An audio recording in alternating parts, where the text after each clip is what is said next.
अस्सलाम वालेकुम दोस्तों, मैं हूं असद कुरैशी और आज मैं बात करूंगा कि लंदन पुलिस ने एक बड़ी कार्रवाई की है। जी हाँ जी, लंदन पुलिस ने एक बड़ी कार्रवाई की है। तकरीबन 120 शॉप पर उन्होंने छापा मारा है, जहां से चोरी शुदा माल उन्होंने उठाया है। मतलब ये है कि जो अफराद चोरी का माल शॉपकीपरों को बेचते थे और शॉपकीपर आगे से दुगने दानों वो माल दूसरों को दोबारा सेल करते थे, उन शॉपकीपरों के खिलाफ पुलिस ने एक बड़ी कार्रवाई की है और ये तकरीबन 120 शॉपों पर पुलिस ने छापा मारा है। जी, पुलिस ने कहा है जी कि हम ये कार्रवाई वक्तन वक्तन करते रहेंगे, हम इसको रोकेंगे नहीं, क्योंकि हमें तो इल्म हुआ है कि ये तो बहुत बड़ी गैंग है।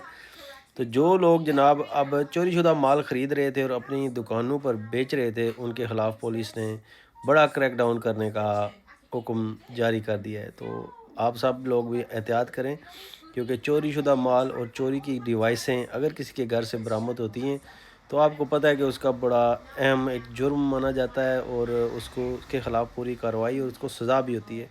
तो कुछ भी लें, क्योंकि ये चीज़ें जब आप चोरी शुदा चीज़ें बाहर से ख़रीद लेते हैं तो जो प्रॉपर ब्रांड होती है और प्रॉपर दुकानदार होते हैं उनको इस चीज़ का बड़ा नुकसान होता है। क्योंकि अगर आप ब्रांड न्यू चीज़ एक 100 पाउंड की लेते हैं तो वो बाहर से चोरी शुदा जिसने चोरी की होती है वो 20 की दे देता है और दुकानदार 50 की सेल कर देता है। और जो प्रॉपर ब्रांड की होती है वो 100 पाउंड की होती है, तो उनको बड़ा धचका लग रहा है और बड़ा नुकसान। पुलिस की इस कार्रवाई से बहुत से लोगों को जनाब फ़ाइन भी हुआ है और बहुत सारी दुकानों को सील भी किया गया है। तो आप सब लोगों से गुजारिश है कि आइंदा अगर आपके पास कोई माल लेके आए, चोरी शुदा माल बेचने के लिए आए, तो आप पहले तो लें ही ना। और दूसरी बात ये है कि उसके ख़िलाफ़ पुलिस को फ़ौरन कंप्लेन करें कि फ़लाँ बंदा मेरी शॉप पे आया था, वो माल मेरे साथ सेकंड हैंड माल मुझे चोरी में बेच रहा था या ब्रांड न्यू माल मुझे